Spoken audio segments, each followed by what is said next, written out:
How's it going, everybody? Nathaniel from RCInsight here, and today I am going to be reviewing the Intrism Mini for you guys.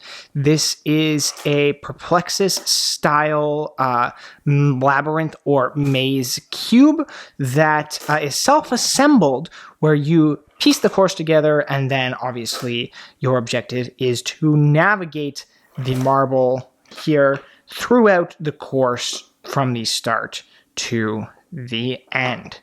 So that is how this works. That is the Intrism, and I'm going to be talking about it and reviewing it finally in this video. So I stumbled across the Intrism because of my love of Perplexus. Many of you are probably familiar with my love of Perplexus, and this definitely is a similar style of puzzle in the sense that it is a closed-in labyrinth or maze where you have to navigate a marble across a series of tracks and obstacles. Now, the Intrism itself, this is one of two. This is the Mini. There is also the Intrism Pro. And this does not have any numbered obstacles. It just has a start and a finish and is reasonably large. If you can see me holding it, I was actually quite surprised that this is the miniature Intrism, because it definitely is a good size, to say the least. Now, really quickly, I want to get out of the way that it does come with a stand down here that, again, you assemble yourself, and it sits just like so, and it rests in the stand on display, and I think it looks really good in the stand, actually. But that is that, and now we are going to get on to the Intrism itself. So I don't want this whole video to be just a comparison to the Perplexus. I'm going to try and keep this more isolated to the Intrism itself. So right off the bat, you'll notice that the Intrism is a cube maze. It is also a labyrinth that you assemble yourself when you purchase the Intrism. It comes in a bunch of little balsa wood sheets, and they are designed in such a way that you can punch the individual elements of the course out and then slowly piece them all together. No glue is required. Everything should fit in nice and snugly, and if things are a little too snug, it comes with sandpaper to help you just edge some of those rough edges down so that things can work and fit together.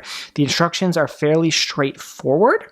These are the instructions for the Intrism Pro. However, you more or less go along and it tells you what elements you need to use, how they fit into the overall assembly, and you just kind of rinse and repeat until you get all the way to the end. It was a very efficient system. It was easy to follow. The various little wood cutout boards are lettered, so that it's easy for you to identify where to find the elements that you need. So it was a very well thought out system for assembling this thing, and I didn't find it to be any real difficulty. Didn't worry about pieces cracking, breaking, that type of thing. There was the odd piece that didn't quite fit snugly enough, and I had to get some glue for, and the instructions do say that you absolutely can do that. It may be necessary in some instances, but I think I used glue once or twice when assembling this whole thing, so it really is not a key component.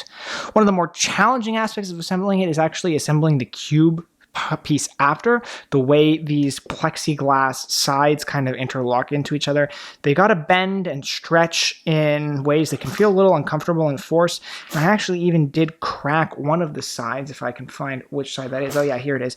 I did crack the side up here, as you can kind of see there. But you can order replacements for free. I didn't feel it was necessary because it doesn't really hinder my ability to play this labyrinth at all. So I just kind of left it as is. As a display piece just on its own, this looks absolutely brilliant.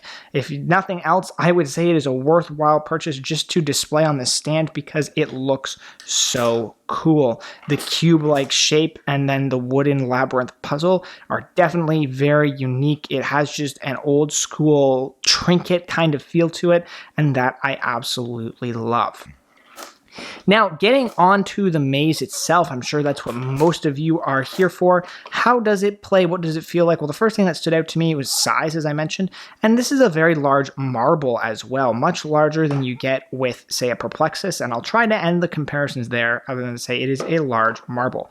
Now, obviously, because this is a series of wood cutouts, there are not a lot of sections that involve curved edges or that type of thing, though there are a few unique cutout pieces where here you can see one example where the the wood actually has a lot of very thin cuts so that it can bend into, curved track. In the most cases, you've just kind of got straight, flat obstacles with corners and not much more. So I guess you could say the obstacle diversity is a little lacking, but I don't think that hurts the play experience because there are some other clever elements that are used in here. First is that there are a lot of drop sections, and believe it or not, drop sections with a big marble like this are quite challenging.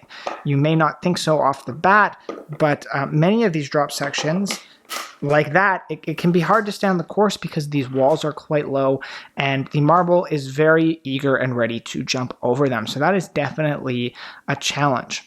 It also features lots of one-wall sections, as you can see up here, and even some sections like this where there's no walls. Now, it does have a little groove in the middle, but that still is a little bit of a complex scenario to navigate because, again, if you're tilting this too hard or fast, it is going to fly right through this corner and right off the track. So that's something to be aware of. There are some stair sections as well, though not very challenging, and a lot of what I have come to call butterfly sections, though they play a little bit differently than the Perplexus-style butterfly sections because the marble sits all the way in them and just rolls around, and they are all touching the very outside of the maze, the plexiglass sides. So it really is just kind of there to hold the marble in place more than anything else. There is one piece in the middle here that is more of a traditional style Perplexus butterfly section that I wanted to point out. You can see it there. So I probably should have mentioned off the top that this maze has 2 checkpoints. You can see there is the start here and the finish is actually underneath there. And there are 2 checkpoints. The first of which is down here. You can see the level 2. And then the other one is a bit more of an interesting lead on. It's up here. This is the entrance to level 3. That spot right there, it rolls in and onto the track down there. So sometimes it can be a little difficult to get the marble to the checkpoints, but all in all, it does come with 2 of them throughout the maze to kind of make your life a little bit easier. Now, the arrows are here to guide you along the track, but they are also part of the puzzle because sometimes they can be misleading. There are dead ends in this, and those dead ends typically lead you to just fall right off into oblivion, or in some cases, they also just take you backwards to an earlier part of the course. And there's no better example than this section up here. Well, you notice there's an arrow pointing both directions. Now, only one direction is the right direction, and that is to the left here. If you go to the right, you drop back down to the start of level 3, and this is towards the end of the maze.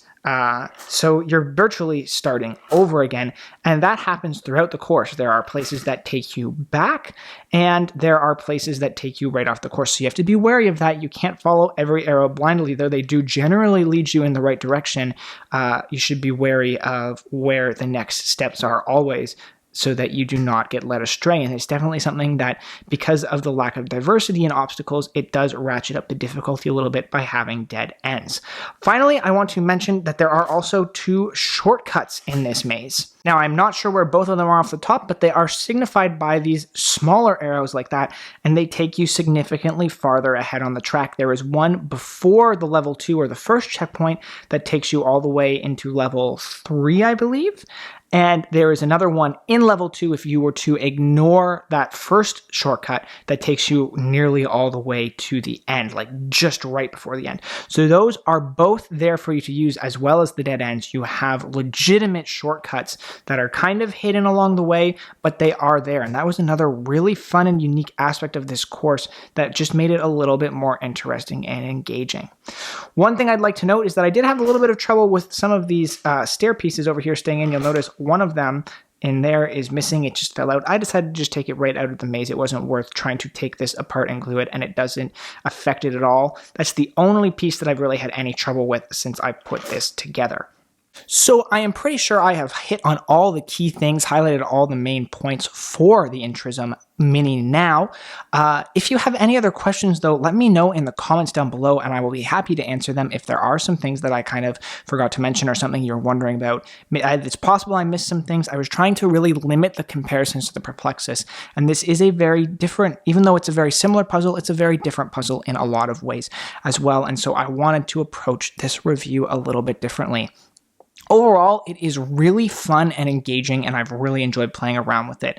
As far as difficulty goes, again, trying to hold off on a lot of the comparisons, I would say it is a good, solid challenge. It is nothing crazy, but it's fun and rewarding to build this, and it's also a reasonable challenge to play. It definitely took me a little bit of time before I could complete the whole thing. When you throw in the twists and turns that this has, the dead ends, the wrong ways, and the shortcuts, it makes for a very engaging and unique toy. It looks great as a display piece, and the fact that you get to have the satisfaction of building this yourself, I think if you are a crafts or a model builder, I think like model planes, balsa wood, structures, those sorts of things, then you're absolutely going to love assembling this, even if it's just for the assembly. So I think this also appeals to some different categories of people and collectors. There might be some who don't really care that much for the maze itself, but just love putting together structures like this, models like this, and there's others who are like myself, who are big Perplexus fans, who love it for that aspect. So I think there's something to appeal to a lot of people here, and that is a really nice thing about it. Now, it does come with quite a steep price tag of over $85 here in Canada. So for some of you wondering if that price is justified, well, that's another question altogether. I think it definitely is steep, and you have to be a big fan of these types of puzzles to feel like it is worth it. But the end product is something that is very satisfying. So while the price is on the steeper end, I think there are a lot of you who are going to be able to justify it. Overall, I had a lot of fun with the Intrism Mini, and I'm looking forward to building and reviewing the Intrism Pro. Overall, I definitely recommend it if this is the type of thing that you're into. I have really liked it myself. It's unique and different and just something new for a genre that doesn't have a lot of options outside of the Perplexus, and so for that, I am a big fan. So that is it for my review of the Intrism Mini, guys. There will be a walkthrough coming at some point. I don't know exactly when, but you can expect that in the future. If you guys like this video, click the like button down below. It is a great way for you to show your support. Subscribe for more content like this, Intrism, Perplexus, just any marble maze type content you can find on my channel.